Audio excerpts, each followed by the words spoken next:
जय माँ दुर्गा। आज मैं नवरात्रि की पूजा के बारे में आपको बहुत कुछ बताने वाली हूँ, तो प्लीज ध्यानपूर्वक सुने।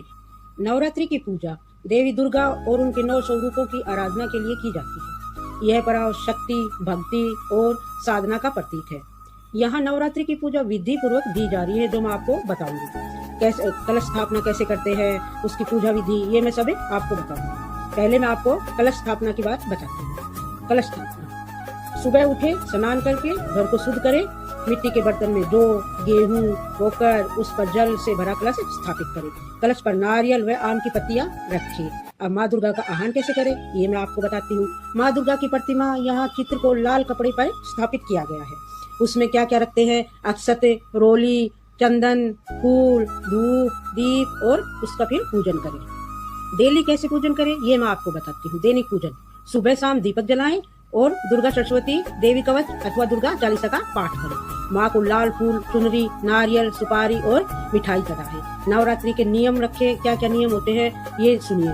व्रत में सात्विक भोजन ले, लहसुन, प्याज, मांसाहार और नशे से दूर रहे। अष्टमी नवमी को कन्याओं का पूजन करे। भोजन में क्या क्या बनाए? हलवा, पूड़ी, चना और उपहार दे उनको। 9 दिनों की पूजा 9 दिन में माँ दुर्गा की अलग अलग रूप की पूजा होती है, वो मैं आपको बताती हूँ कौन कौन सी माँ की पूजा होती है। Number 1 Shailputri, number 2 Brahmani, number 2 Brahmacharini, number 3 Chandraghanta, number 4 Kushmanda, number 6 Skanda Mata, number 7 Katyayani, number 8 Kalaratri, number 9 Mahagauri. Navratri में श्रद्धा और भक्ति से पूजा करने से घर में सुख, समृद्धि, शांति और शक्ति का वास होता है। मैं आपको नवरात्रि के दूसरे दिन की कथा सुनाती हूँ, तो प्लीज ध्यान से सुनिएगा।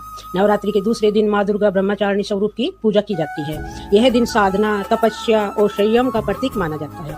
माँ ब्रह्मचारिणी की कथा ध्यान से सुनिए। माँ ब्रह्मचारिणी पर्वतराज हिमालय की पुत्री थी।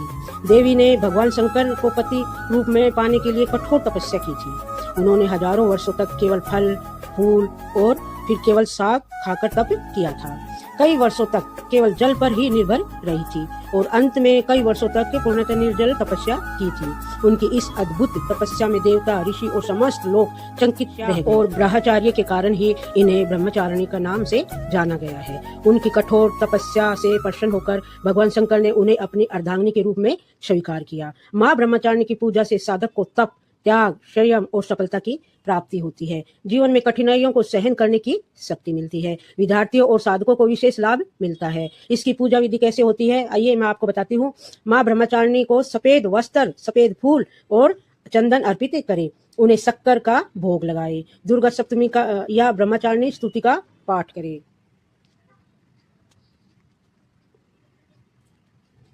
शांति और संयम के लिए प्रार्थना करें। ऐसा करने से जीवन में सुख, समृद्धि और लक्ष्य की प्राप्ति होती है। ये दूसरे दिन ब्रह्मचारिणी की कथा समाप्त होती है, तो इस दिन सब खूब अच्छे से पाठ पूजा करें। कल मैं आपको तीसरे दिन की भी कथा सुनाऊंगी।